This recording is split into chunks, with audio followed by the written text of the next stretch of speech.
Olá, pessoal. Boa tarde, quase boa noite, daqui a pouquinho, né? Tudo bem? Meu nome é Felipe Marcel, eu sou professor da Universidade Federal Fluminense, sou coordenador docente do projeto de extensão Arquivo dos Livros, Disciplinarização de um Campo. Nesse projeto, a gente tem oferecido diversas atividades agora, nesse momento de pandemia, né? Em que a gente tem a necessidade ou a possibilidade, muitas vezes, para alguns, de ficar em isolamento e adotar uma política de distanciamento social. Então, nesse momento, a gente tem aproveitado o tempo para fornecer capacitação e uma reflexão sobre livros para as pessoas, né? Eu, particularmente, trabalho com história das linguísticas, com história do livro e com análise do discurso, e a gente tem chamado diversas pessoas, diversos profissionais, diversos especialistas para falarem um pouco para a gente, né, sobre suas atividades e suas reflexões também. Hoje a gente começa uma sessão que a gente tem tentado deixar agendada sempre para as terças-feiras, final da tarde, chamada Lives Livres Livros, né? Com essa sonoridade legal, porque a gente viu uma necessidade de fornecer uma atividade com um pouco mais de regularidade. Então, tem sido bacana para a gente organizar isso e agora a gente vai iniciar. Bem, para hoje a gente vai ter uma atividade super legal, essa estreia mais do que bem-vinda, com uma fala da Amanda Moura chamada Da Tradução à Revisão, o profissional do texto na produção editorial. Bem, a Amanda Moura, ela é mestre em Linguística Aplicada e Estudos da Linguagem pela PUC São Paulo. Ela é graduada em Letras, na habilitação Tradutora e Intérprete, Inglês-Português pela Unibero. Tradutora literária e revisora, atualmente traduz clássicos da literatura. Os principais selos são o selo Príncipes da editora Ciranda Cultural. E já trabalhou para as editoras Gente, Globo Livros, Bem Virá, Intrínseca, HarperCollins, Planeta, Moderna, Richmond e para a Fundação Vanzolini, GTE. Em 2018, ela fundou a Amanda Moura Editorial, por meio da qual é professora de cursos de pós-graduação e extensão, e tem oferecido palestras e oficinas sobre tradução, preparação e revisão de textos, além de se dedicar à pesquisa sobre esses temas e o mercado editorial. Então, abro agora o espaço de fala para Amanda. Vocês, se tiverem qualquer dúvida, vocês podem ir mandando aqui pelos nossos comentários, e a Amanda pretende fazer uma fala bem interativa com vocês. Então, bem-vinda, Amanda, e muito obrigado por ter aceitado o convite que o nosso querido Ronald fez. Olá, pessoal. Boa tarde, Felipe. Boa tarde a todo o pessoal que está aí online. Sejam muito bem-vindos. Primeiramente, agradecer esse convite mais do que especial. Fico sempre muito contente, sempre que eu tenho a oportunidade de compartilhar, assim, um pouco da minha experiência, do meu conhecimento, né, ao longo aí desses alguns anos de mercado editorial, que são alguns, não é tanto assim, mas eu vou falar um pouco sobre isso com vocês mais à frente. E agradecer muito, né? Eu venho conversando com o Ronald sobre o arquivo dos livros e cada vez mais apaixonada, assim, pelo projeto. Eu fico sempre muito feliz quando iniciativas como essa são trazidas para o público, né? Em geral, sobretudo sobre um assunto, né, um mercado que muita gente tem curiosidade de conhecer, de entrar, enfim, de coisas que nem sempre a gente, na verdade, a gente fala a respeito do assunto, mas eu acho que fala menos do que deveria, né? E aí venho conversando com o Ronald esses dias, e ele está me contando várias coisas, assim, sobre os cursos, eu fico muito feliz, me sinto muito lisonjeada e prestigiada de estar aqui com vocês, e eu pretendo fazer essa fala como o Felipe já disse, né, de uma forma bem interativa. Então, eu vou mostrar aqui algumas coisas para vocês. Eu tenho uma apresentação aqui, eu vou compartilhar, né, o conhecimento que eu trago aqui para vocês. E aí a gente vai parar, a gente vai intercalar um pouco, mais ou menos a cada 15 minutos. E aí vocês podem mandando as perguntas aí pelo chat. Claro que dependendo da quantidade de pessoas que tiverem online, nós não vamos conseguir, infelizmente, aqui neste momento, responder a todo mundo, mas desde já me coloco à disposição de vocês, vocês vão ver aí na minha apresentação os meus contatos, fico à disposição, caso a gente não consiga atender todo mundo aí pelo chat, tá bom? Então, eu vou compartilhar aqui minha tela com vocês, eu vou mostrar para vocês a minha apresentação. Vocês só me... Deixa eu só ter a certeza aqui de que está compartilhado.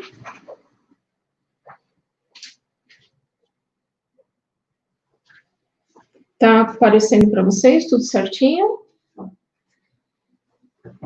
Então, vamos adiante. Bem, pessoal,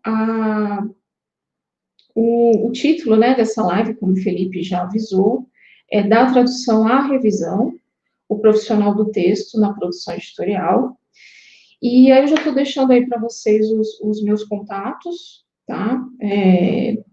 No final eu repito, mas como eu disse, né, tem aí o meu site, o canal do YouTube, tem as redes, tem o e-mail, então fiquem bem à vontade mesmo para fazer contato comigo. Às vezes a gente demora um pouquinho para responder, quando chega muita mensagem ao mesmo tempo, mas sempre responde, tá bom? Então, o que a gente vai ver hoje, né? A gente tem uma previsão aqui de 1 hora, mais ou menos, de live, né? Talvez um pouquinho menos ou um pouquinho mais, aí dependendo da interação que a gente vai ter.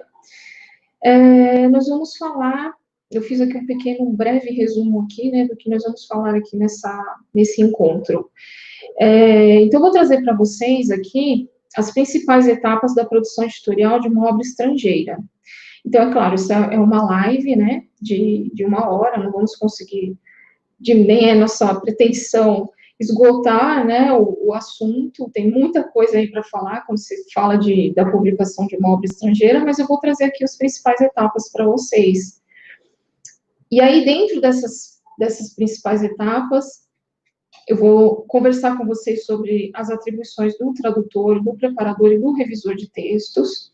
Trago aqui para vocês algumas referências bibliográficas, né, de materiais de subsídio, né, para vocês, porque nós sabemos que todo mundo que trabalha com texto depende muito disso, né, e vou dar algumas dicas aqui para vocês sobre o ingresso e a permanência no mercado. Amanda? Sim. Com licença. Você já compartilhou a sua tela? É porque ela não chegou aqui para eu poder adicionar ela ao stream. Tá bom, vou compartilhar.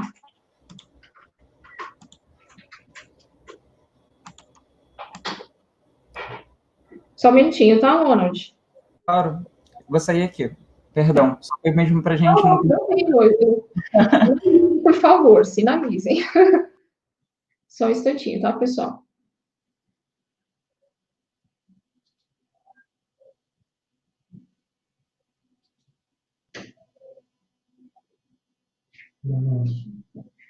Agora sim. Deixa eu só abrir a apresentação.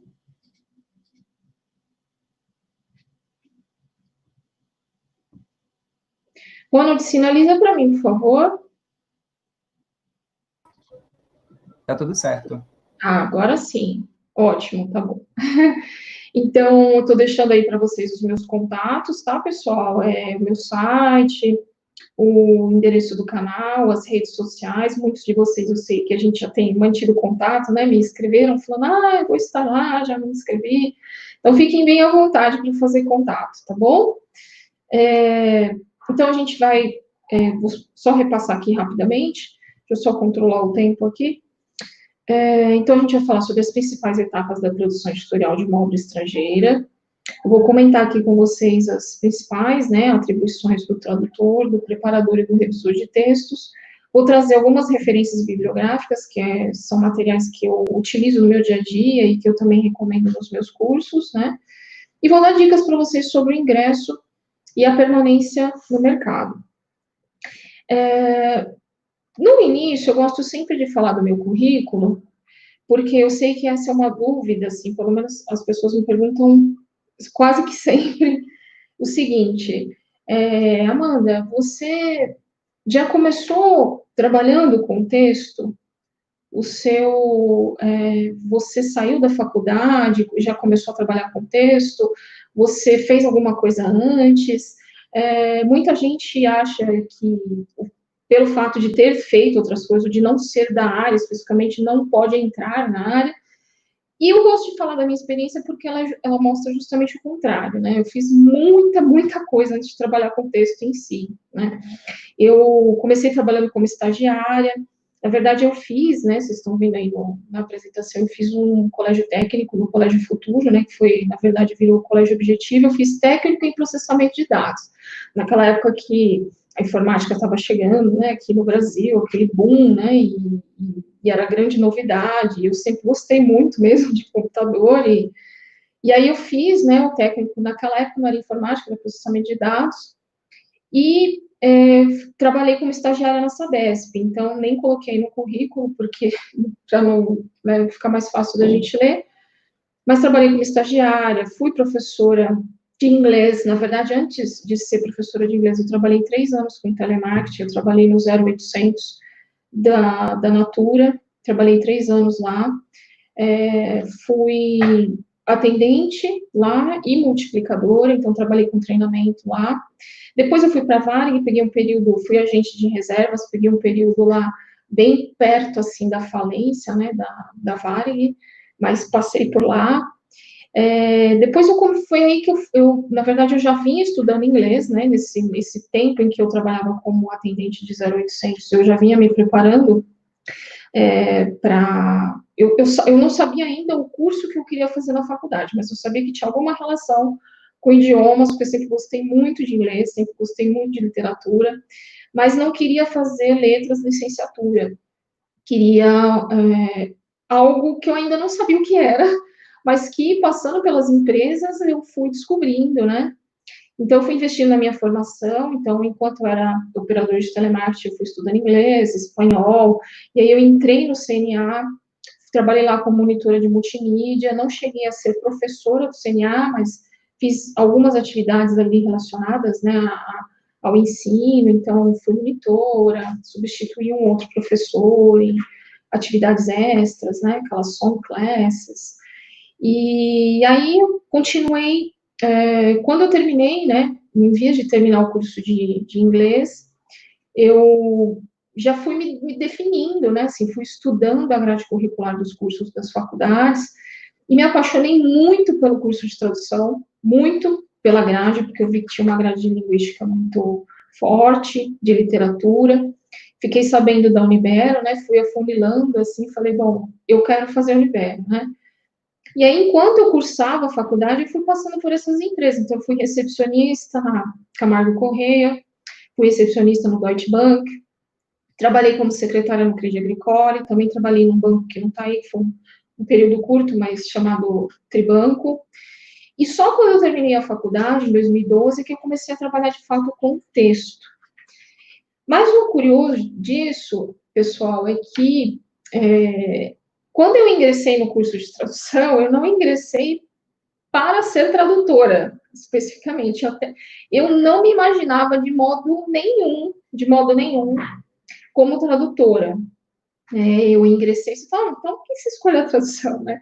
Eu sabia que me levaria em algum lugar muito bom, mas para mim não era a tradução, porque eu não me via como tradutora. Eu imaginava, né, eu falava, imagina, eu não tenho condições de traduzir. Eu achava algo, e de fato é difícil, né? É algo muito criterioso, não me via como uma tradutora, né? Às vezes, até, havia momentos em que eu achava muito legal, havia momentos que eu achava muito chato, né? Durante as aulas de tradução.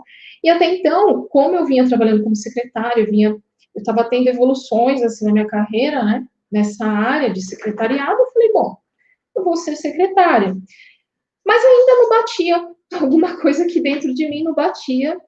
E aí, quando eu estava na universidade, foi que eu conheci a área da análise do discurso, né? Eu tive a disciplina de análise do discurso, e conhecendo essa disciplina ali, já na universidade, eu já saí dali certa de que eu queria fazer um mestrado, né, nessa área.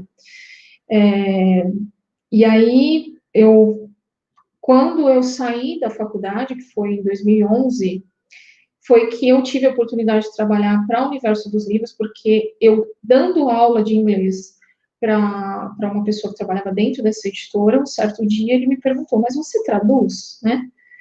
Eu falei, olha, eu traduzo, né? Eu até então, eu era, só tinha feito o curso, eu não tinha traduzido nada, mas eu tinha a formação, né? E aí ele me passou um teste de tradução, mas ainda levou um bom tempo para eu começar a traduzir, tá?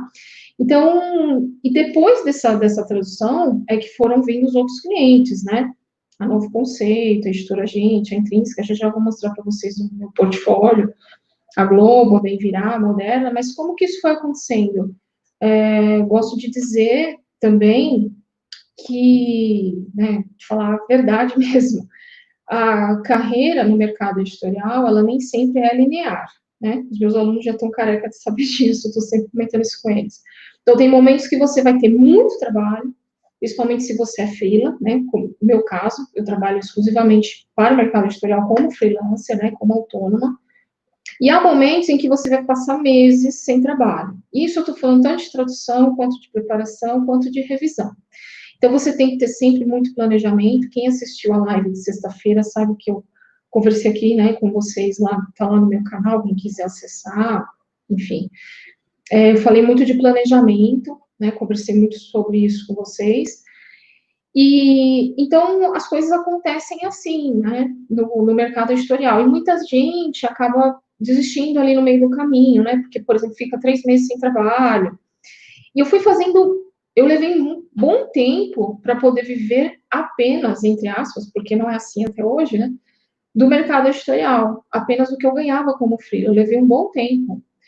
E ainda assim não me considero nesse patamar, porque quando eu ingressei no mestrado em 2015 e defendi em 2017, foi que eu fundei essa escola, né, Amanda Moura Editorial. Não tinha pretensão de fundar uma escola, mas terminando o mestrado, fui bater algumas portas de universidades, e aí não tive, né, o retorno, né, poucas frestas se abriram, como eu gosto de comentar com os meus alunos, e aí eu falei, bom, então eu vou construir a minha porta, né? Eu sempre falo para os alunos que essa escola ela é uma porta. E aí eu construí essa porta e, felizmente, para minha sorte, mais de 300 pessoas já passaram por essa porta. A última vez que eu contei, desde final de 2017, início de 2018. Então, eu comecei a dar aulas, né? E hoje, o que eu faço? Hoje eu continuo traduzindo, hoje eu reviso muito menos, mas porque a demanda de tradução hoje ela não me permite revisar tanto, né? Mas hoje eu reviso para eu traduzo, né, para a editora Ciranda Cultural, para o selo Príncipes, que é um selo de literatura clássica, e como eu trabalho com a tradução de clássicos, ele é diferente, né, são textos antigos e, enfim, tem um outro escopo, então, não consigo me dedicar tanto à revisão, mas sempre que posso, estou revisando o material didático, estou sempre em contato com essa área que eu gosto muito. E aí, no mestrado, eu escolhi estudar análise do discurso, né? O Felipe já falou da análise do discurso, temos uma paixão em comum aí, e tenho conversado muito com o Ronald a respeito disso também. Aí eu vou mostrar para vocês agora, né? Eu trouxe aqui, assim, para vocês conhecerem um pouco do meu trabalho, do meu portfólio, né? Eu selecionei alguns livros aí que eu traduzi, né? Primeiro eu vou mostrar a tradução, depois eu mostro preparação e revisão. Então, com tradução, eu trabalhei, por exemplo, com o Seu Ficar, traduzi a 5 Passos de Você, que eu acho que está mais recente, assim, está mais fresco, né? Muitos de vocês, às vezes, me escrevem, falando, eu não sabia que você traduziu. E eu acho isso muito legal. Já aconteceu uma vez eu estar no metrô, uns tempos atrás, e eu ver uma pessoa, assim, meio perto da porta, meio espremida, e eu ver uma pessoa lendo o Seu Ficar, assim, na minha frente, e fiquei imaginando, né, falei, poxa, é muito legal, né? E estava muito absorto, assim, na leitura, mas, enfim, divagações. Temporada de Acidentes, eu traduzi pela Intrínseca, Psicologia da Mulher Maravilha. Aí, esses 3 últimos são trabalhos mais recentes, né, o Um Conto de Duas Cidades, do Charles Dickens, saiu no ano passado, pelo selo Príncipes. O selo Príncipes, para quem não conhece, Ele é um selo que ele está ganhando muita força nos últimos tempos, e ele é um selo que tem a proposta de trazer clássicos da literatura universal a preços acessíveis. Então, é uma proposta bem bacana do selo. E eu tive a honra de traduzir esse livro, que foi um livro muito profundo, recomendo muito, foi muito profundo mesmo, foi um dos trabalhos mais profundos, assim, que eu fiz. Para o Príncipes também eu traduzi Don Quixote, um texto adaptado, né, mas aí sempre muita gente me pergunta, mas é adaptado, né, mas isso não diminui em nada a importância da obra, né, mas isso é um tema para uma outra palestra, num outro momento. E esse livro também, As Anônimas, que saiu pelo Selo Única, que é um selo da editora Gente, também é um livro que mexeu bastante comigo, né? Ele trata da temática do estupro, e foi um trabalho bastante forte, e mais recente também, acho que ele saiu entre 2018 e 2019. E aí, falando um pouco fiz aqui um condensado de preparação ou revisão, selecionei alguns livros para mostrar para vocês. Produtividade para quem quer tempo, eu trabalhei nesse livro da editora Gente, trabalhei no Favorita, da Rita Lee, no Amiga Ursa, também da Rita Lee, fiz a revisão desses 2 livros. Mais recentemente, revisei estes 2 livros, né, que é uma reedição do Pondé, ambos saíram pela Globo Livros. Deixei aí esses 2 últimos, Alice no País das Armadilhas e Um Conto do Destino, foi preparação de texto traduzido, tá? Então, eles são livros traduzidos, então, obviamente, né, uma pessoa traduziu, e aí eu fiz a preparação, mas vou falar disso já já. Eu vou só falar das referências, viu, Felipe? Daqui a pouco, se tiver alguma pergunta, eu já vou abrir para vocês. Geralmente, eu não sei, né, tenho visto assim, quando a gente vê uma palestra, tenho a impressão, mas é só uma impressão mesmo preliminar, que as referências ficam para o final, né, e aí, terminamos a palestra, vamos falar das referências. Eu gosto de trazer sempre o começo, porque sem as referências não somos nada, né. Então, eu linkei aí para vocês alguns livros. Quem quiser receber essa apresentação, pode me mandar um e-mail. Eu estou deixando aberto aqui para vocês lá no meu site, amandamoura.com, tem um menu chamado Vamos Conversar. É só me mandar uma mensagem lá, assim, em breve. Eu gostaria da apresentação que eu encaminho para vocês, tá bom? Eu estou citando aí o Oficina de Tradução, a Teoria na Prática, da Rosemarie, alguns falam Rosemarie, outros falam Rosemary Arrojo. É um livro muito tradicional, fininho, de fácil leitura, mas, assim, fez muita diferença para mim, na época da faculdade, né. Gosto muito de falar do Paulo Bezerra, que é um dos meus ídolos, quando se fala de tradução. Adoro esse artigo dele, A Tradução como Criação. Está disponível o link aí para vocês. Este texto dele é sensacional, né? Ele vai falar do trabalho do tradutor como uma espécie de artista, né, já que ele lida com um objeto que é estético, tradutor de literatura, né. Adoro Professora Taliba de Castilho, acho que muitos de vocês também gostam, Nova Gramática do Português Brasileiro, da editora Contexto. Essa gramática é maravilhosa, não vou nem começar a falar dela aqui, porque o papo vai longe. Também estou citando aqui o Paulo Henriques Brito, esse livro, A Tradução Literária, que é bastante conhecido. Gosto também muito, Paulo Henriques Brito é um outro ídolo que eu tenho, porque ele navega muito bem entre a academia, né, e o mundo prático, né, do trabalho em si, né, do ofício da tradução, e ele faz paralelos, assim, sensacionais, por traduzir muito, né, e por dar aula, e por estar na academia, então tudo que ele escreve é sempre muito legal. Manual de Editoração Estilo, do Plínio Martins Filho, que vocês já conhecem. Bom, eu nem vou mostrar o livro, porque está aí nas referências para vocês, mas é um livro bastante conhecido, assim, é uma edição relativamente recente. Para quem quer seguir na preparação e na revisão de texto, esse é um livro que tem que adquirir, né, é a Bíblia, assim, é a bibliografia básica.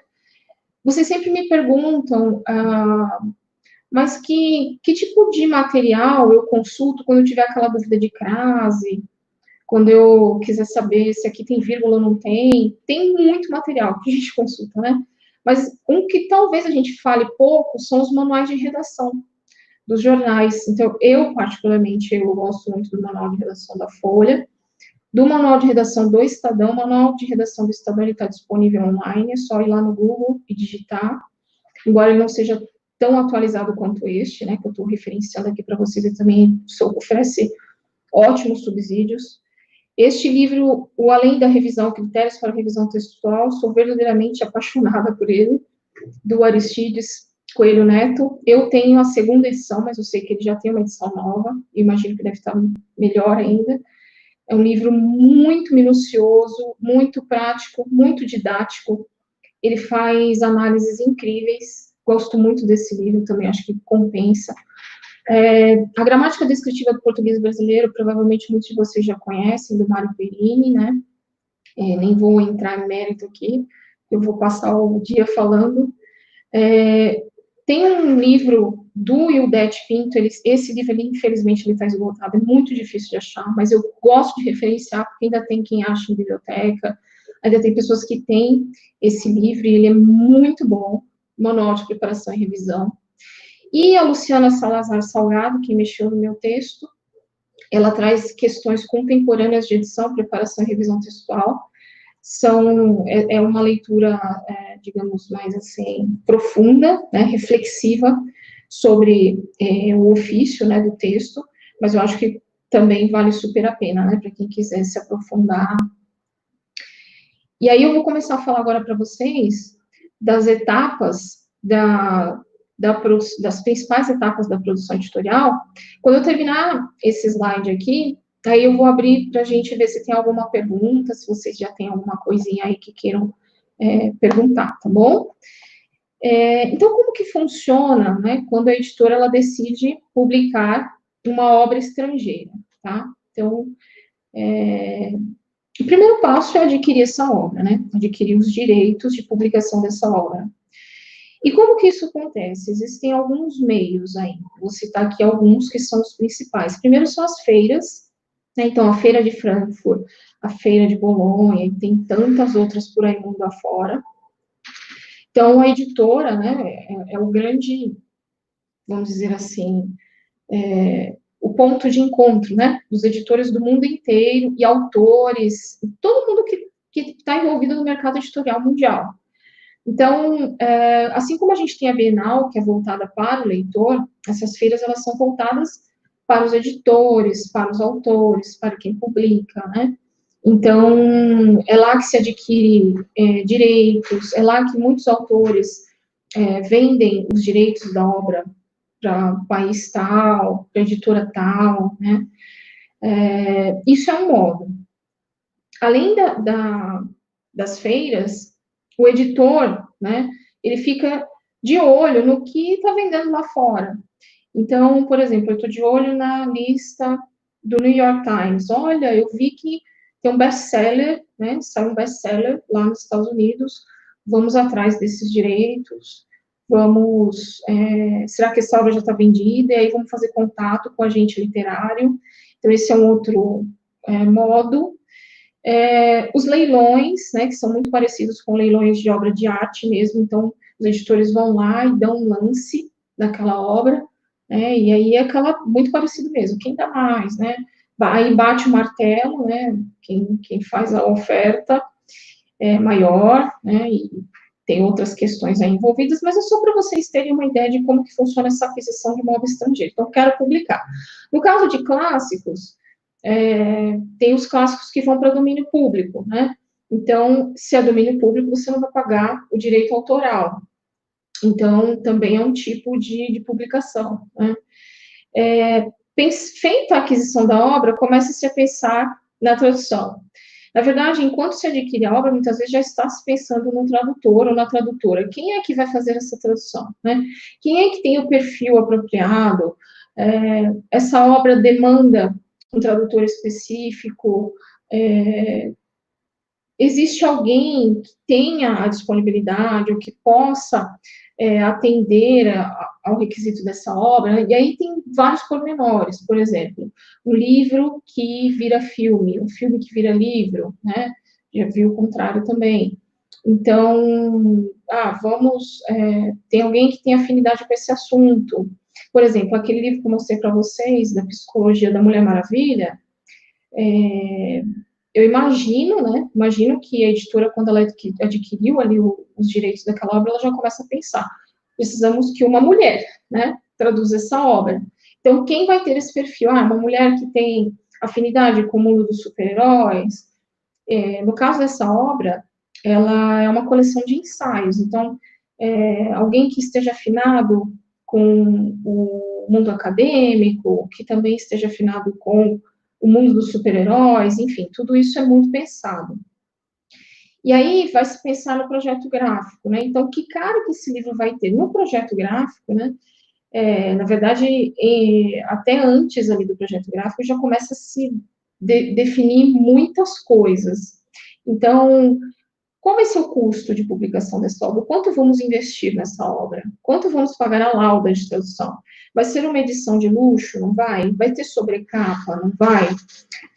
Quanto que tudo isso vai sair? Né? Qual é o orçamento que nós temos para essa obra?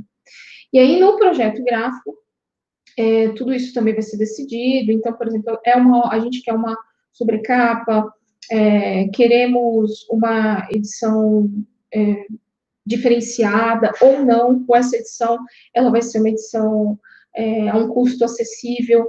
Então, o que precisamos economizar nesse sentido? Queremos um capista específico para essa edição, tudo isso vai ser pensado no projeto gráfico. E aí, pensa-se na preparação de textos, né? Então, depois que esse livro ele é traduzido, ele passa pelo projeto gráfico, né? E aí vem a preparação de texto. Então, na preparação de texto, quem é o preparador de texto? Ele é o primeiro leitor do texto. Então, ele que vai fazer essa primeira leitura. No caso de uma obra estrangeira, eu já vou falar aqui para vocês, tem alguns pormenores que ele vai fazer, né? Não vou antecipar muito a minha fala. Feita essa preparação, esse livro ele vai para diagramação, editoração. Então, já que o texto ele está limpo, né? Já fez ali aquela primeira leitura, já padronizei, já uniformizei, então agora ele está pronto para ganhar uma cara de livro. Então, ele vai ser paginado, ele vai receber cabeço, ilustrações, legendas, ele vai ganhar a cara de livro mesmo, né? Folha de rosto. Feita a diagramação, começa-se a etapa de revisão de prova. Então, esse livro ele vai para a gráfica, que são impressas as provas, né, que são os protótipos do livro, e aí diferentes revisores vão revisar essa obra, e eu já vou comentar com vocês um pouco mais à frente. Feitas uma etapa na verdade, nós vamos considerar aí 3 provas, né, que é o ideal, 3 revisões de prova, então nós temos 3 revisores diferentes trabalhando na mesma prova. Esse livro ele vai para a impressão definitiva na gráfica. Vai ter alguns pormenores aí antes, né? Como eu disse, aqui são as principais etapas. Não vou entrar no detalhezinho de cada coisa, mas só então esse livro ele está pronto para ser impresso e ir para a livraria, tá? Então, tem muita coisa, a gente vê o livro lá na prateleira e não imagina, né? Ou na internet para vender e não imagina esse monte de coisinhas que acontecem aí nesse meio tempo, né? Entre ali a revisão de provas e impressão de gráfica, tem uma separação de cadernos, então a editora confere caderno por caderno, né, que são as pequenas partes do miolo, vai fazer prova de cor, então como é que ficou a cor? Ficou legal? Porque às vezes eu escolhi, olha, aqui ficou assim, mas no papel não ficou legal, nessa gramatura do papel não ficou legal, nesse formato não ficou legal. Então, são feitos uma série aí de pequenos ajustes e conferências, né? Felipe, tem alguma pergunta? Vou fazer só uma pequena pausa para ver se tem alguma coisa, a gente pode continuar. Sim. O Ronald passou para mim. Tá. Opa! Então, recebi aqui duas perguntas por enquanto, né? A primeira, você pretende tradução? E depois, a como, sendo tradutor, recomendar a obra que se queira traduzir para uma editora? Tá. Eu só não entendi a primeira porque falhou o áudio. Ah, desculpa. Você pretende oferecer algum curso de tradução? Sim, pretendo. Ele Você está. pretende? Tá. Sim, pretendo sim. Eu, na verdade, ele sairia este ano. Com a pandemia, nós tivemos que fazer umas modificações aí, né, na dinâmica, mesmo sendo online. Ah, mas interferiu, né, em várias coisas. E ele já está planejado, a gente já começou até a gravar, mas ainda não tem uma previsão, mas ele vai sair, tá? Muita gente me pergunta, mas ele vai sair sim. Provavelmente no começo do ano que vem, final desse ano, começo do ano que vem, tá? E a segunda pergunta é se você pode escolher uma obra e sugerir a publicação, é isso? Isso, indicar algum título para a editora, sendo tradutor. Sim. Sim, pode. Isso acontece. Vamos dizer, digamos assim, que isso, não vejo as publicações de obra estrangeira, em sua maioria, acontecerem assim, né? Mas as editoras, elas costumam ouvir muita sugestão, inclusive nas redes sociais, perguntam, às vezes, para o próprio tradutor. Eu mesma, na tradução recente que eu entreguei, eu fiz uma sugestão. Ali nas minhas pesquisas, eu descobri uma obra que foi publicada no Brasil há muitos anos, faz muito tempo que não sai uma edição nova, e eu mesma já sugeri. Então, você pode sugerir, sim, e a editora, ela costuma ouvir, ela está sempre, de modo geral, né, pelo que eu vejo as editoras, ela está sempre muito atenta a isso, né, porque é o que o público está querendo, então é o que vai vender, né, teoricamente. E mais alguma? Sim, a gente tem aqui. Eu queria saber se há uma média de valor para a lauda literária. Essa é a primeira pergunta. A gente tem também quanto tempo demora, em média, para traduzir um livro. E, por fim, Amanda, existe algum curso de tradução que você recomenda? Então, valor, tempo e curso. O valor da aula que a pessoa perguntou foi de tradução. Bom, eu já vou falar os três, porque aí já respondemos a dúvida, né? O valor da lauda varia muito. Então, quando a gente fala de lauda, a gente está falando de uma unidade de medida considerada pela maioria das editoras, e a própria unidade de medida, o tamanho varia, né? Então, com as editoras para as quais eu trabalho, eu vejo que a lauda varia de 1.700 caracteres a 2.100 caracteres, né? Sendo que a maioria, pelo menos nos últimos tempos, adota muito de 2.100 caracteres com espaço. Isso dá mais ou menos uma página, às vezes, dependendo da quantidade de texto, né? Um pouco menos que uma página cheia, né? Dependendo do espaçamento. E para a tradução, o valor também varia muito, porque depende de tudo isso que eu comentei aqui com vocês, né?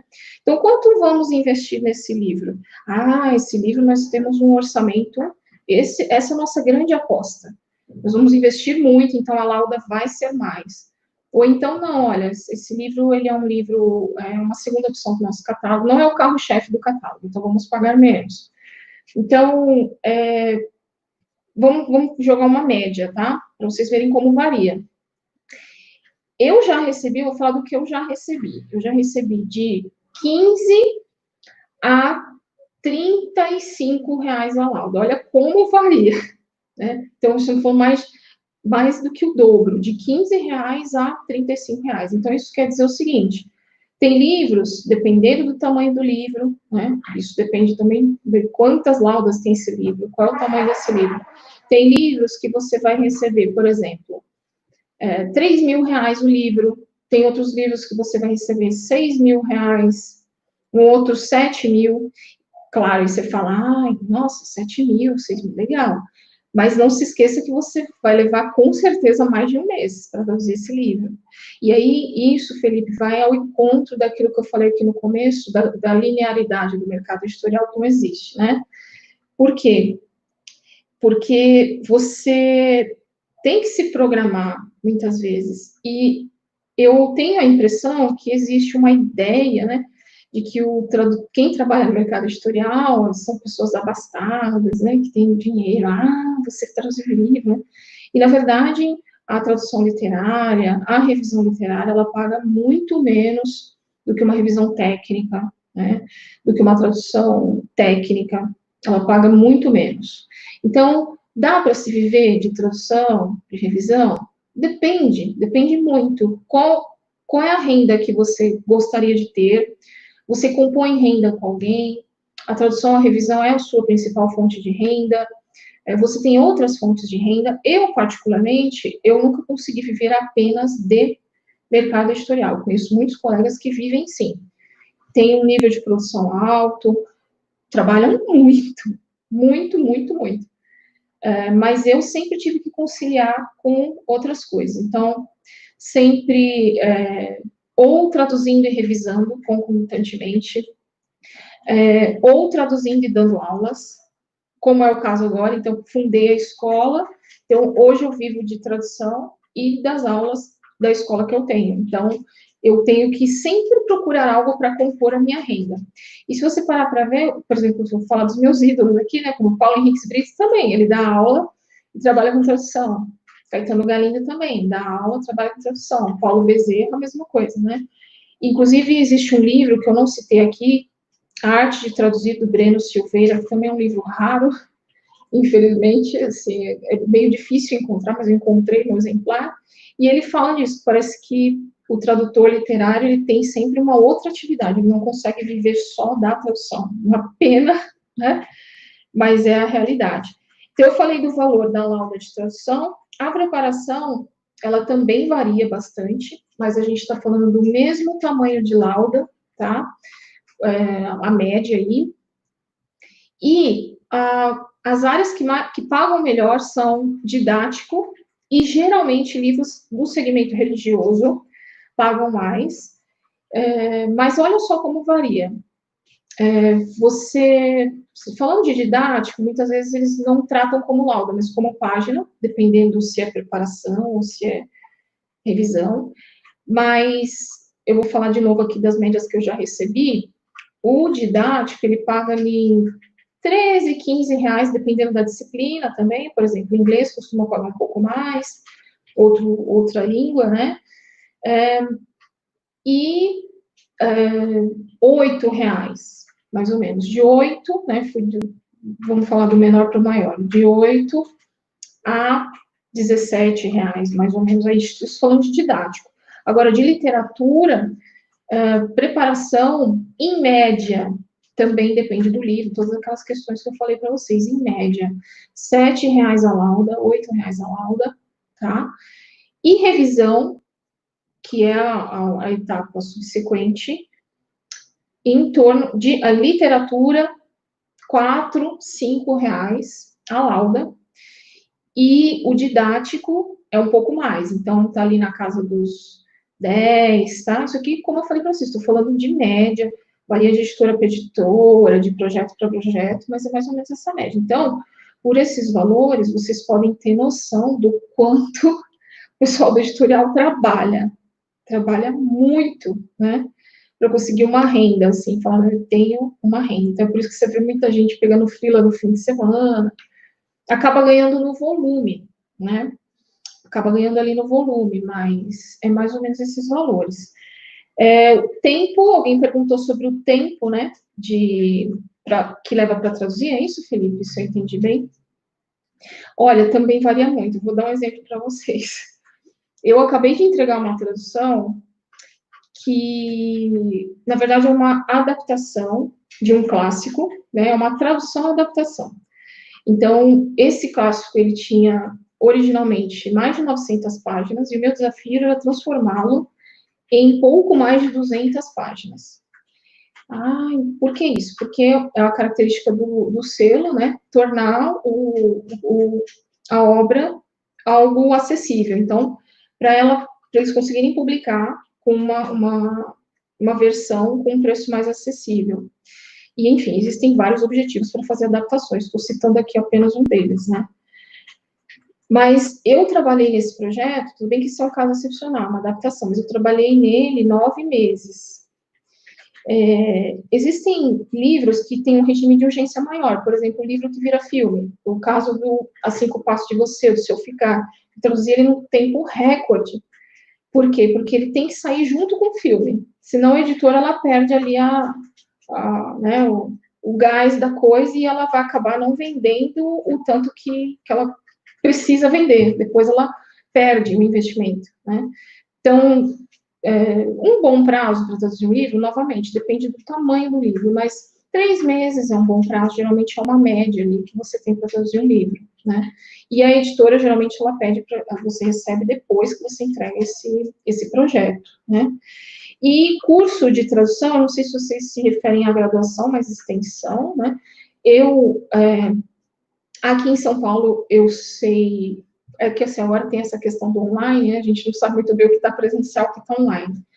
Mas, em termos de graduação, o que eu sempre comento com meus alunos, seja meus alunos elogiarem muito, já recebi muito feedback positivo, os cursos em termos de graduação da PUC, né? Sempre ouvi muitos elogios desses cursos, né, de graduação da PUC, e de curso livre, né, assim, de extensão sobre tradução, tem muitos, assim, no mercado. Eu não tenho um que eu possa avaliar, assim, e dizer esse é bom. Mas tem, assim, antigamente tinha muito pouco, agora tem bastante. O que eu sei que faz, assim, que traz pessoas muito boas, e com experiência no mercado, que tem uma programação muito legal, é a Casa Guilherme de Almeida, aqui em São Paulo. Agora eles estão com umas programações online, acho que vale a pena vocês darem uma olhada aí,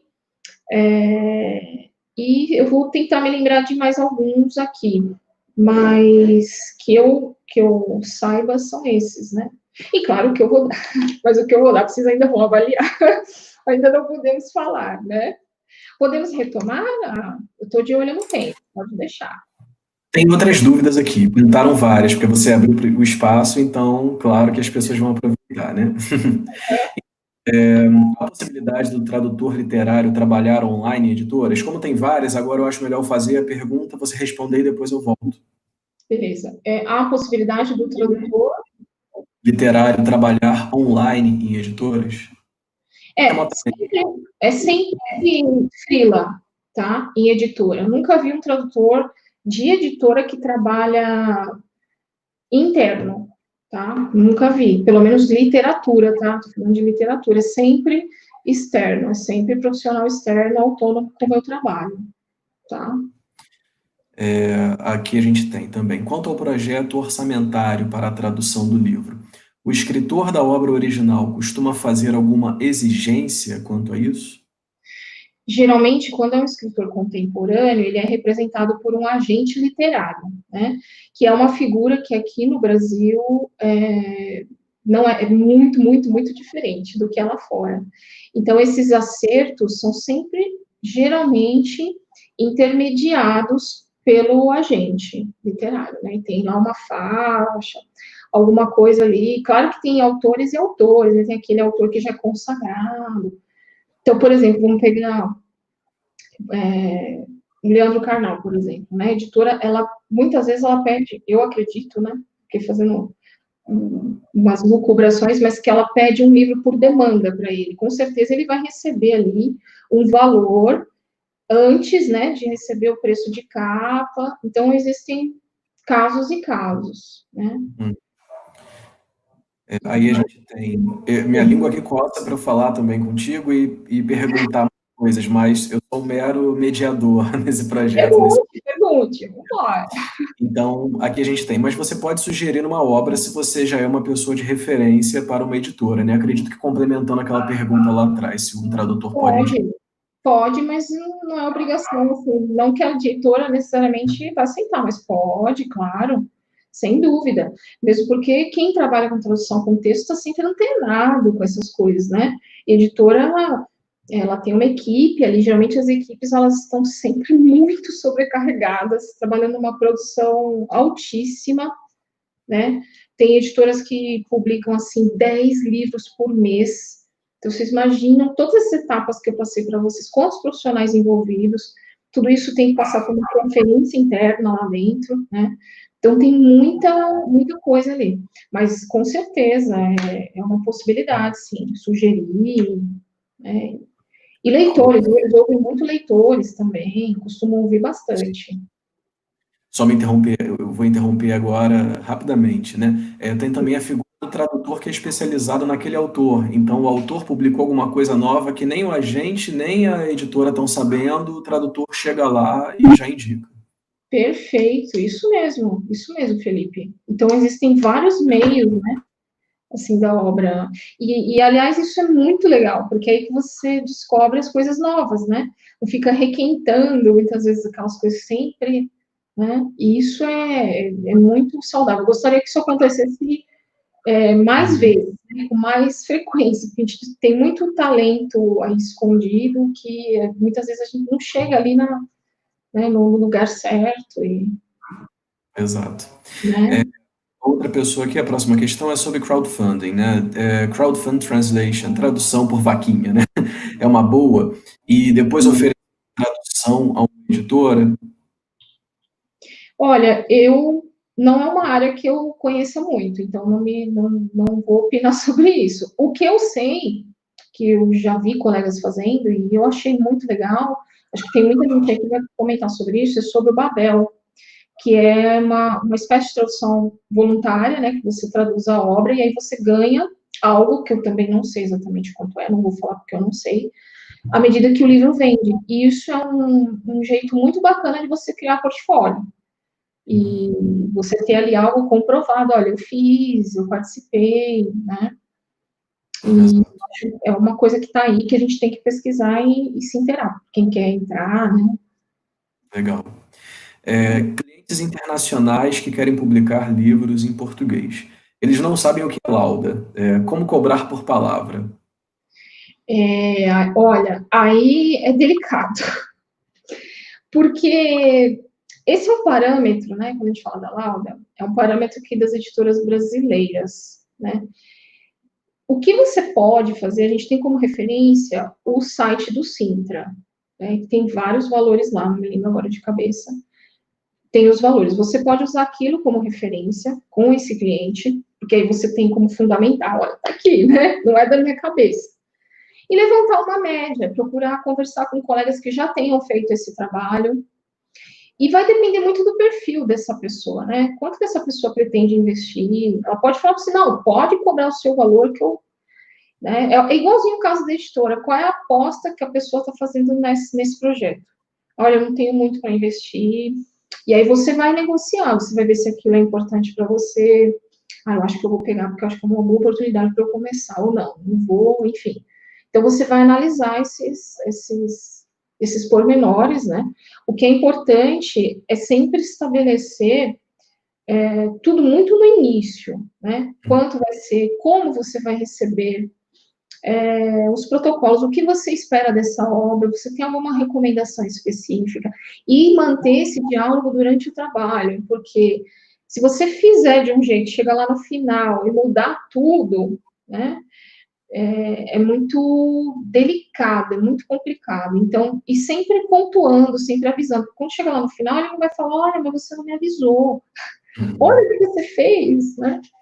E mantendo esse diálogo, você vai se precavendo. Perfeito. Gente, eu sei que tem muita questão aqui. Eu vou ler a questão na sequência e depois eu vou abrir o espaço para a Amanda voltar a falar, porque senão, né, nem ela consegue terminar, nem a gente nunca vai terminar as questões. E algumas eu vou pulando, mas olha, é preciso se especializar em tradução literária? É possível se especializar em mais de um tipo de tradução? Sim, é possível. Sim. Você não precisa, por exemplo, você traduz livros. Você não precisa necessariamente trabalhar só com tradução de livro, não. Se você executa dois, vamos supor, você trabalha para uma agência de fora, você trabalha muito, por exemplo, um texto de engenharia. Você executa muito bem aquele trabalho, sem problema nenhum. Aliás, é até bom para você, porque você vai ter duas fontes ali, né? Quando, como diz um amigo meu, nunca é bom a gente colocar todos os ovos na mesma cesta. Você vai ter outras oportunidades. Então, você não precisa se dedicar exclusivamente a isso. É que a tradução de livros, né, ela geralmente, ela demanda, porque são projetos longos, né? Então, dificilmente você pega um livro muito pequeno que você consiga fazer em 20 dias, por exemplo, a menos que seja um livro infantil, um quadrinho, alguma coisa assim. Mas geralmente são projetos extensos, né? Então, e trabalhando para a agência, você já trabalha pelo que eu vejo, né? Assim, vejo que os colegas eles têm uma é mais frequente, né? Então, entreguei um projeto, fiz um projeto, entreguei, tá aqui, já recebo, né? Essa semana eu trabalhei num outro projeto. Trabalhei 3 dias num projeto menorzinho. Então, a frequência é diferente. Eu acho que, sabendo conciliar e dependendo do prazo com o qual você está trabalhando, você pode levar tranquilamente, né? Sem problema nenhum. Legal. Bem, eu vou pular aqui para algumas questões que têm a ver com a atualidade, né? Primeiro, o seu curso de tradução.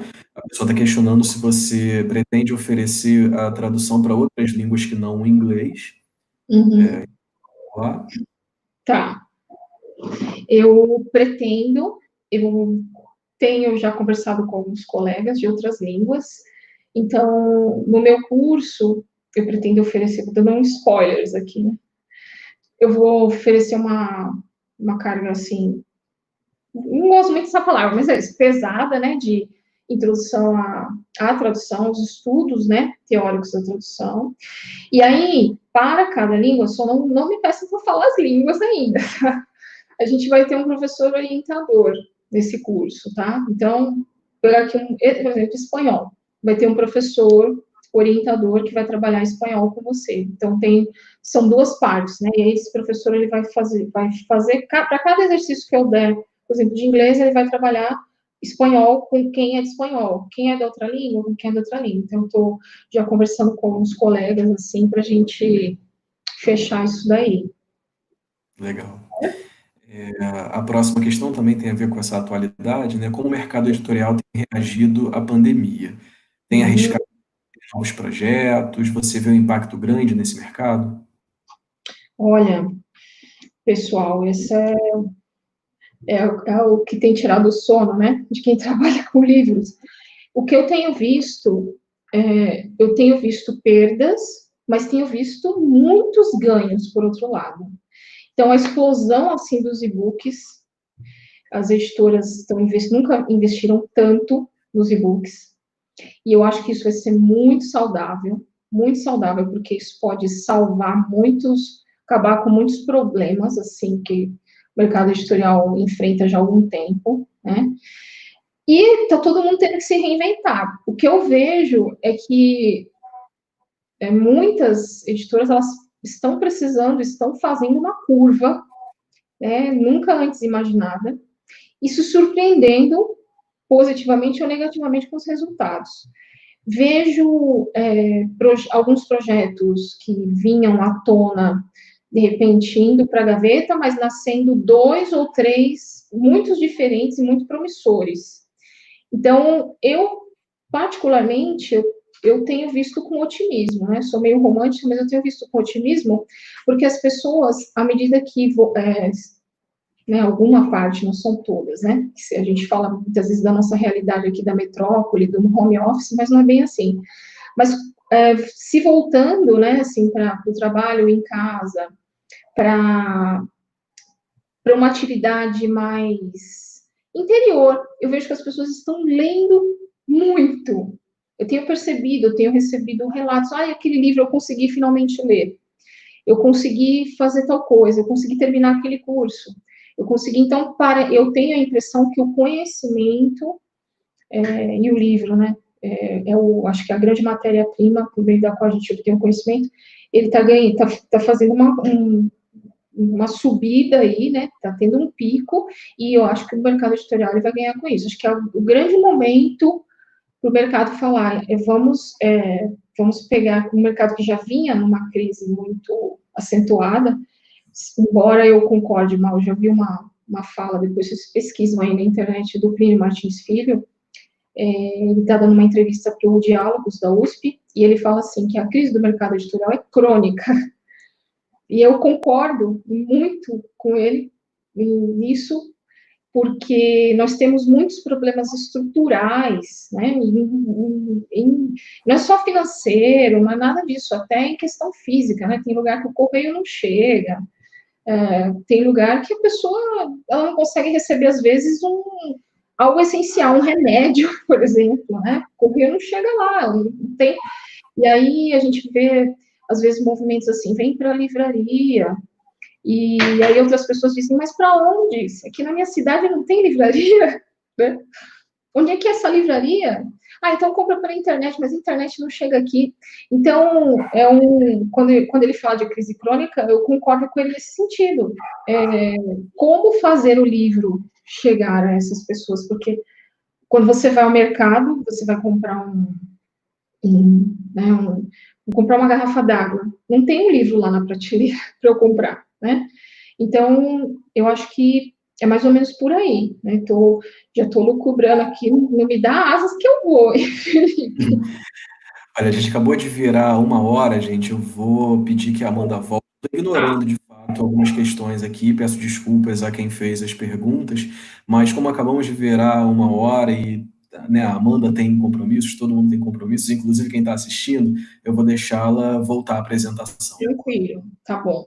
Eu vou.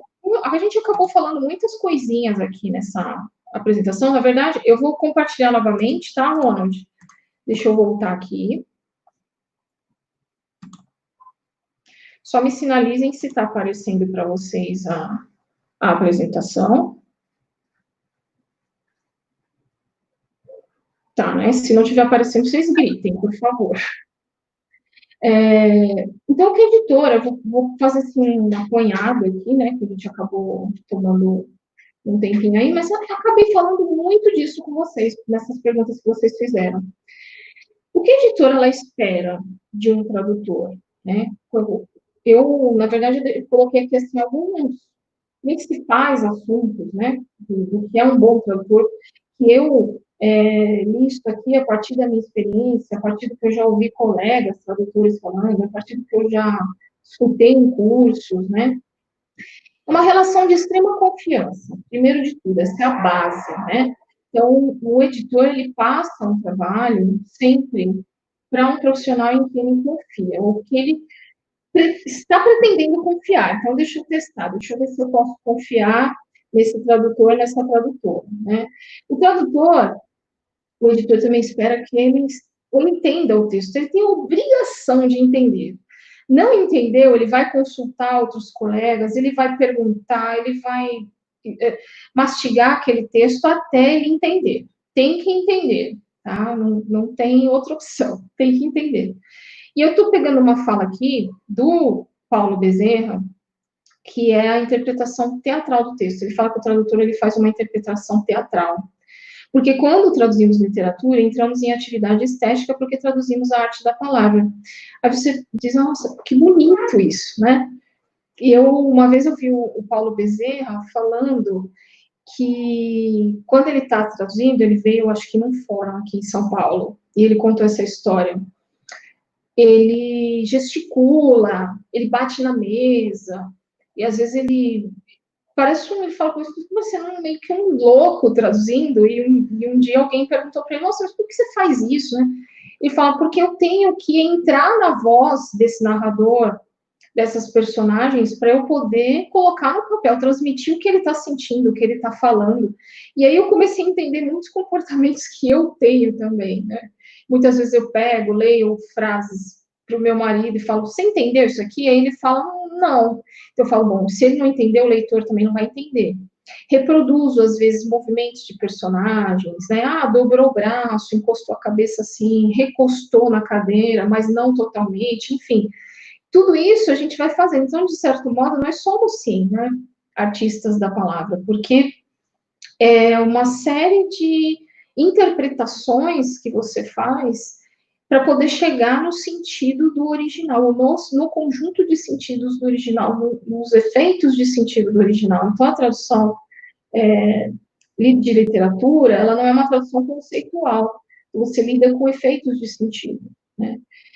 Então, a editora, ela espera que você tenha um papel de primeiro leitor, que você tenha um senso de pesquisa aguçado, a gente falou bastante disso aqui, e maestria traduzir, ou seja, é aquela questão de ninguém mais, só depois do autor, só eu entendo melhor esse texto, né? Então, além do autor, só eu posso explicar esse texto exatamente como ele é. E ser fiel a isso, né? Ser fiel às ideias que estão ali, não colocar e nem tirar quando não é o caso, né? E o preparador? Então, o preparador, o editor, ele espera que ele deixe o original em condições de ser transformado em livro. Isso é uma fala que eu trago do Plínio Martins Filho, do Manual de Titulação de Estilo. E o que isso significa? Padronizar, uniformizar, verificar coerência.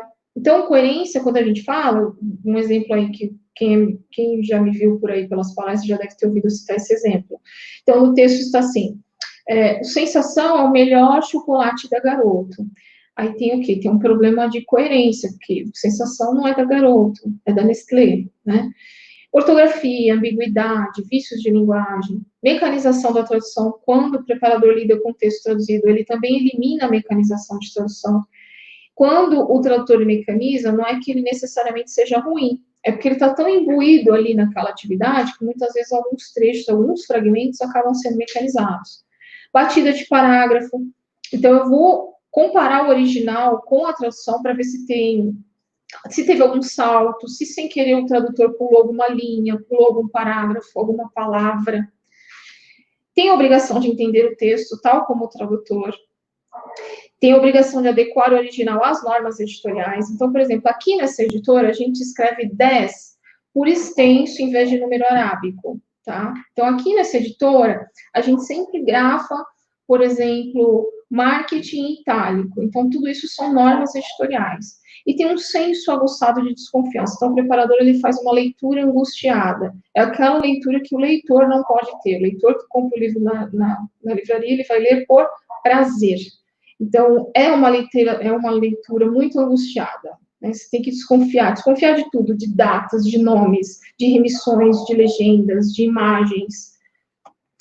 E o que faz o revisor, então? Então, lembra daquelas etapas iniciais que eu comentei com vocês? Aí o revisor, ele já vai lidar com o texto paginado, com cara de livro mesmo. Então, ele vai verificar questões de composição gráfica, cabeço, número de páginas, créditos, projeto gráfico, tem padronização, foi uniformizado, né?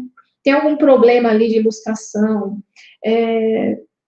e aí aquelas questões, né, assim, da língua em si, né, que são as questões de norma. Então, as regras de emprego de sinais de acentuação e pontuação, concordância, regência.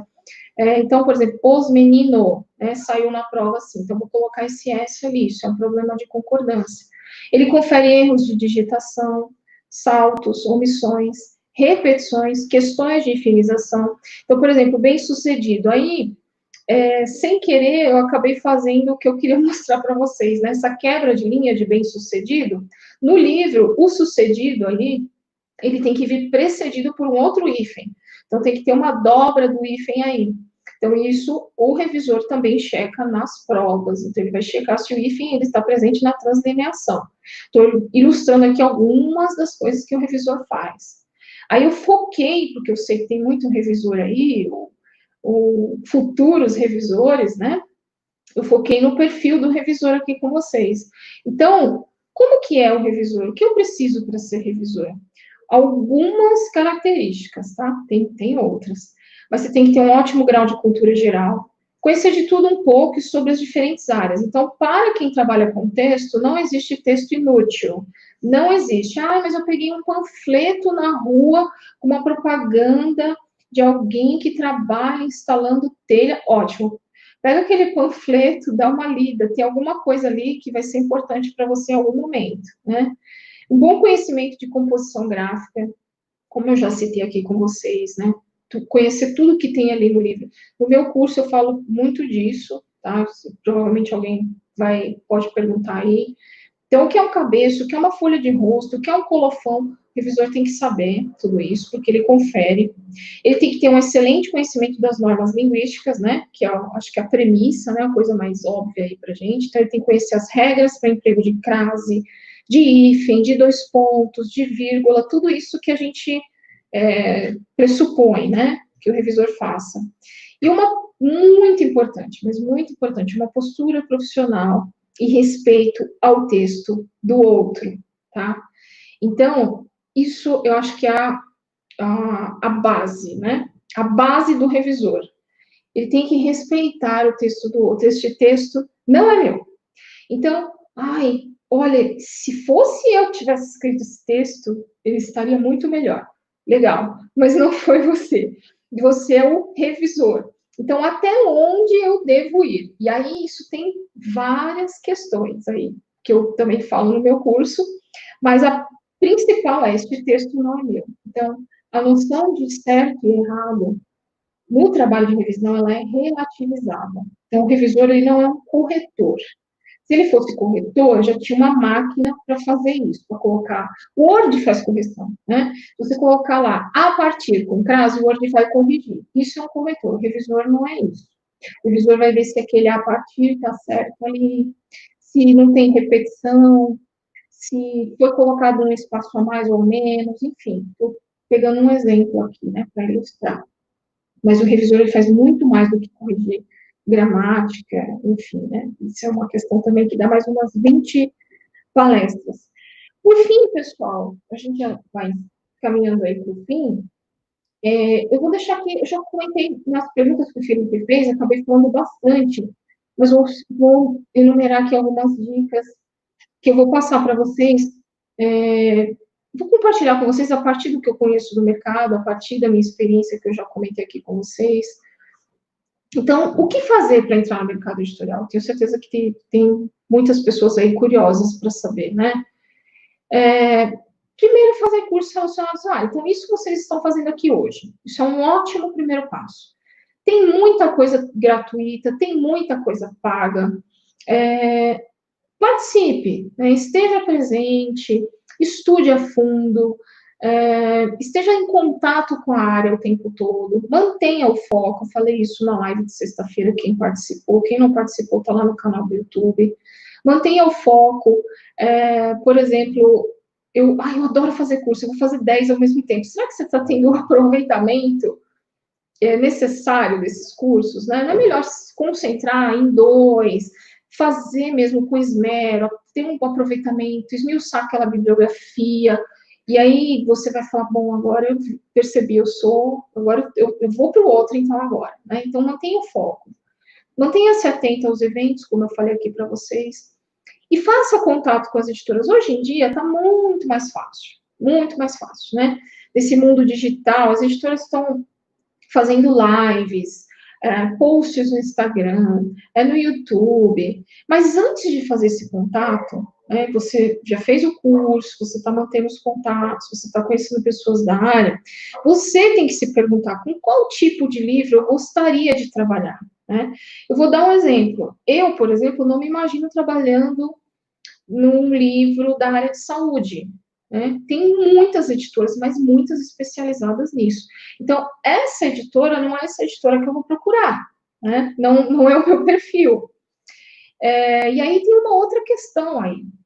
É você saber quais são as suas limitações, mas você também entender que quando você trabalha com texto, nem sempre você vai trabalhar apenas com o que você gosta. E essa eu acho que é uma das chaves para quem se mantém no mercado editorial. Então, eu não vou fazer essa revisão, eu não quero, eu não gosto desse autor, eu não gosto, não quero. Né?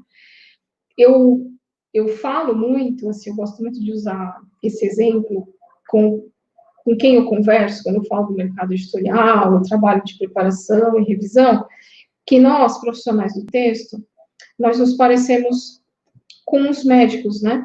Os plantonistas. Vamos pegar quem trabalha lá no pronto-socorro. Quando chega um paciente, ele não vai lá no estado de emergência, né? Precisando ali ser atendido urgentemente. O médico não vai lá no pé do ouvido e diz assim: "Ó, você é corintiano? Para que time você torce? Qual é a sua religião? Que cor você gosta? Que comida?" O médico, a função dele é atender aquele paciente. Você cometeu algum crime? Você está baleado? Você é isso? Não. A função dele ali é salvar aquela vida, fazer de tudo para salvar aquela vida. E o mesmo em relação a quem trabalha com livro. A nossa função é melhorar o texto, não importa de quem seja. Ah, então eu posso trabalhar com tudo? Claro que não. Claro que vai haver áreas em que você não vai se sentir confortável, você não vai fazer aquele trabalho. Mas é muito importante que você tenha essa consciência, aquilo que eu falei antes aqui para vocês. O nosso texto, o revisor, ele tem que ter consciência de que ele está trabalhando no texto de outro, né? E aí, definir, olha, eu gosto de trabalhar com livros infantis. Quem compõe o editorial dessas editoras infantis? Ah, eu tenho uma lista aqui de 10 editoras infantis. Aí você vai procurar entender. Então, quando você for lá na internet, você vai olhar, por exemplo, uma ficha catalográfica no Amazon de um livro. Você vai ver quem compõe aquele editorial. Vai estar lá no expediente. Ou, terminando a pandemia, você foi a uma livraria, passa a mão uns 3, 4 livros, dá uma folhada. Quem é o expediente dessa editora? Ah, eu já sei que a Maria trabalha na editora X. Como eu faço para manter contato com a Maria? Vai lá no LinkedIn, tenta encontrar a Maria. Agora, seja sempre muito sensato, muito sensata. Cuidado para não ser inconveniente, né? Ser persistente não é ser inconveniente. E aí, como fazer essa abordagem? Entrar nisso que eu falei para vocês. Com muito tato, não banque o chato ou a chata, né?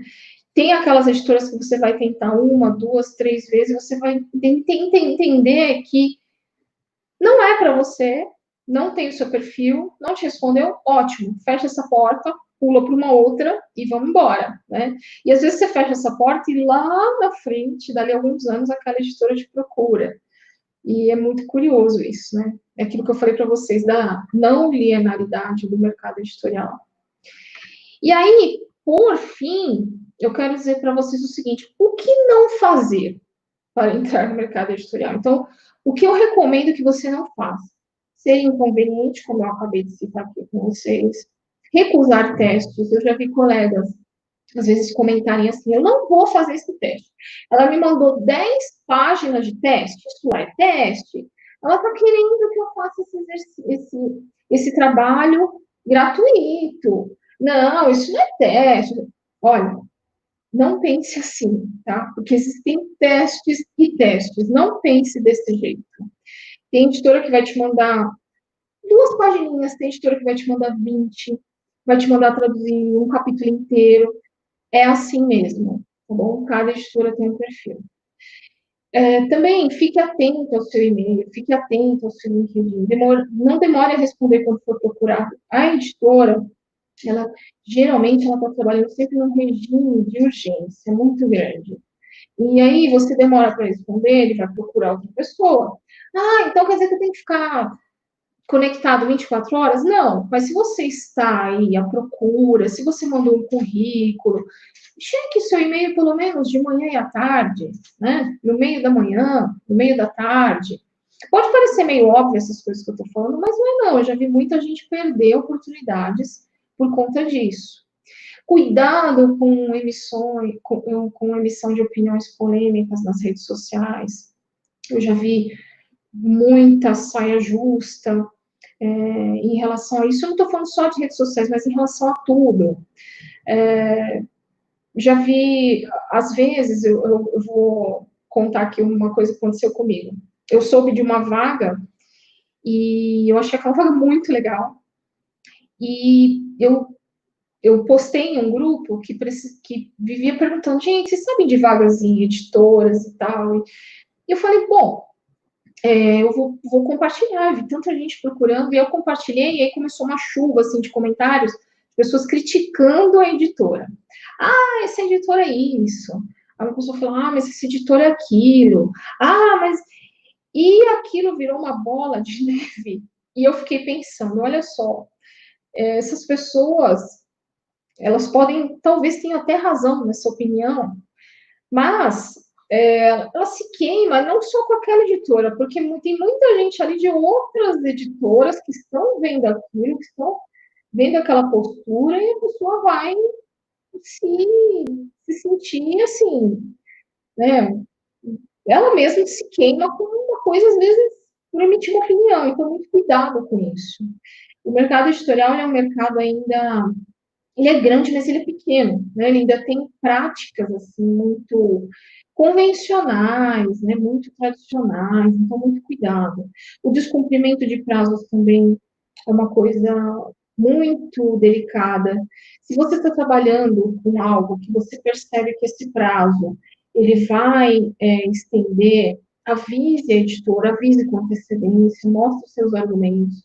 Quando te oferecerem um trabalho, negocie os prazos. Se você acha que aquele prazo ele não é executável, já diga de imediato, não fique esperando chegar no final para falar. E ser indiscreto. O que significa isso? Às vezes, você pega um trabalho, você recebeu um teste, você está tão empolgado com aquilo, você está tão contente, você vai lá e posta um trecho do livro no Facebook. Ou vou colocar no Stories. Minha gente, tá... Não pode fazer isso. Né? Não pode. Então, muito cuidado, ter um contrato de confidencialidade. A editora, aquele livro é uma aposta, ninguém pode saber que ela vai publicar, ninguém sabe que ela comprou o direito, enfim. Tem muita coisinha aí, tá? Pessoal, vocês já perguntaram bastante dos cursos, né? Como eu falei para vocês, eu tenho 2 cursos online no momento, né? São cursos, muitos eu tenho certeza que estão aí, que já fizeram, estão fazendo esse curso, preparação e revisão de textos, uma abordagem discursiva.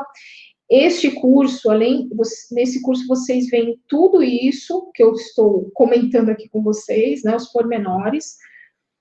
Por uma abordagem que eu, como analista do discurso, eu sentia falta disso. Então, no meu curso, o texto ele é visto como um objeto sócio-historicamente situado. Eu não vou encerrar essa live sem falar do Roger Chartier, em homenagem ao Ronald. Ronald, eu estou aqui com a mão do autor e a mente do editor, que nós somos fãs do Chartier, e adoro Chartier. Ele tem muitas obras, né? Peguei só uma aqui para comentar com vocês. Então, o livro, ele é um objeto material, físico, né, de quem o adquire, mas ele também é um discurso, ou mais de um discurso endereçado a um público determinado, né? Então, ele está sempre atrelado a um contexto sócio-histórico, tanto intrinsecamente quanto fora, né? Então, por exemplo, a gente vai ver aí nos próximos meses muitos livros surgindo sobre a pandemia, sobre a Covid. Então, a publicação está sempre ancorada, né, por um aparato sócio-histórico, e dentro do texto também, né? A gente está falando aqui, por exemplo, de uma Covid não ficção, mas podem vir, com certeza vão surgir ficções a partir da Covid, né? Então, tem muitas questões aí, mas não vou me empolgar para falar disso. Quem tiver interesse de conhecer o curso, e nesse curso eu falo da função do preparador e revisor muito, muito, muito além de correção gramatical e ortográfica, né? É um trabalho altamente avaliativo, é um trabalho analítico, crítico, né? E de muito bom senso, humildade. E aí, o outro curso que eu tenho na minha escola, é um curso que nasceu a partir do que as pessoas me pediam no curso de preparação e revisão de textos, que é o Para Escrever Bem. Ele tem 2 módulos, redação e edição, e oficina de gramática, tá? E o aluno, ele pode escolher cursar um módulo ou os 2, e aqui nesse curso, a gente também tem eu tenho um ponto de vista sobre a escrita muito relativizado em relação aos tempos atuais, né, que nunca foram tão orais, esses tempos em que a gente nunca escreveu tanto. Então, ali a gente vai conversar sobre o valor prestigiado da escrita, o quanto que essa fronteira entre o oral e escrito, ela está cada vez mais tênue, e como que isso se reflete na nossa escrita. E a gramática, ela é vista a partir de um ponto de vista não unívoco, porque a gramática ela não é unívoca, obviamente, e a gente vai discutir aí, não é decoreba, olha, aqui tem crase, aqui não tem, a gente vai discutir por que tem crase, por que não tem crase, faz as relações com o português de Portugal, com o português brasileiro, e é um curso bem bacana. Ele nasceu a partir de do pedido de preparadores e revisores, né, desse curso que eu dei. E aí, futuramente, já logo mais está chegando, o curso de tradução. Eu vou deixar aí com vocês, pessoal, eu já deixei lá no começo dos meus contatos, meu site. Quem quiser receber um material, na verdade eu comecei era para ele estar pronto aqui, mas acabei incrementando, colocando umas coisas a mais, enquanto eu estava preparando essa apresentação, eu estou preparando um material para iniciantes, né? Já é uma coisa que eu venho fazendo há um tempo, com dicas sobre o mercado editorial. Então, quem quiser receber, acesse meu site, por favor, vai lá no menu Vamos Conversar, coloque no assunto infográfico, né, se quiser me mandar uma mensagem, alguma coisa, eu vou mandar isso por e-mail para vocês, tá? Para quem estiver interessado. E quem quiser receber essa apresentação também, pode ir lá me escrever. Talvez eu demore um pouquinho para responder, né, dependendo do volume de pessoas que me escreverem, mas eu respondo, tá bom? E agora, essa pessoa vai parar de falar um pouco. Felipe, eu vou voltar aqui. Vamos lá. Se tivermos perguntinhas, tá todo mundo aí ainda?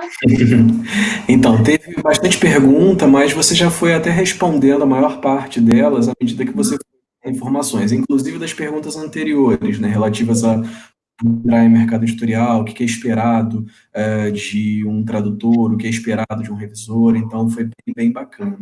Eu acho que a gente de fato pode já se encaminhar para você poder descansar, né? Agora já é boa noite, quando a gente começa no horário e termina no boa noite mesmo. Vamos papear mais, vamos conversar.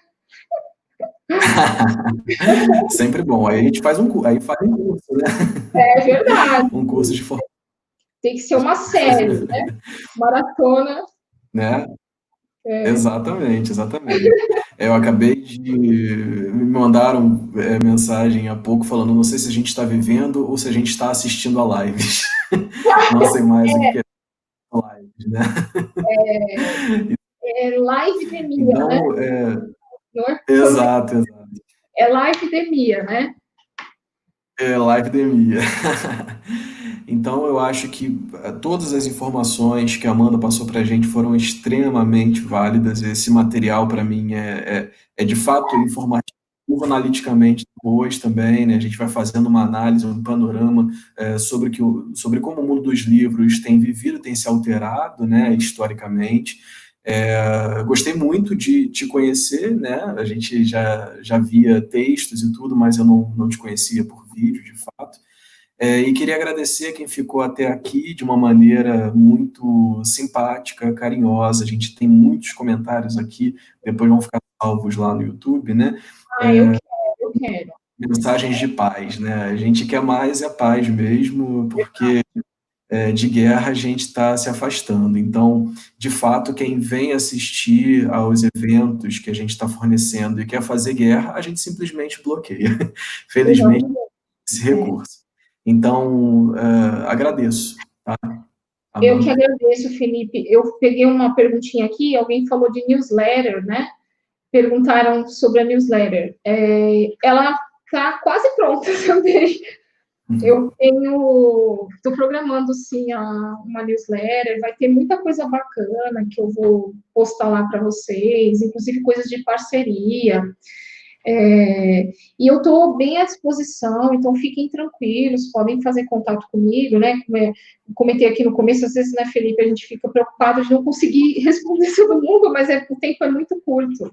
Então, podem fazer contato e, novamente, parabenizar vocês por essa iniciativa tão necessária, muito legal, adorei estar aqui com vocês. Podem me chamar novamente que eu venho. Claro. Falar, adorei. A gente Muito torce para que esse momento passe e a gente possa fazer coisas presenciais, né? eu estou pegando um avião. Alô, Isso Rio, aí. Isso aí. estou pegando. Gente, a gente vai continuar, de fato, com as lives nas próximas semanas, né? A gente conta com a presença virtual e carinhosa de todos vocês. Na semana que vem, a gente já tem uma programação com o Henrique Provenzano, também de São Paulo. Ele vai falar de Minas, mas ele é de São Paulo, né? Ele é um tradutor, ele também se formou em letras pela USP, está agora no doutorado em letras lá também na USP, falando um pouquinho sobre tradução literária. Então, os assuntos, né, eles vão se concatenando. E nossa programação está aí, repleta. Né? Obrigado E a olha, todos vocês. não vou perder nada. Isso aí. Muito bom. Obrigada, Ronald, mais uma vez. Eu fico encantada com a energia do Ronald, assim, sensacional. Muito obrigada de coração. Uma pessoa incrível. Obrigada mesmo Tesouro. pelo suporte. É verdade, ele é. Eu fico muito contente quando eu vejo os jovens, assim, com essa energia, essa ânsia do conhecimento. Isso é maravilhoso. Muito obrigada, viu, Ronald? Você que está aí. E obrigada, pessoal. A gente se encontra. E fica aí meus contatos, eu estou à disposição, tá bom? Um abraço, boa noite. Um abraço a todo mundo, gente.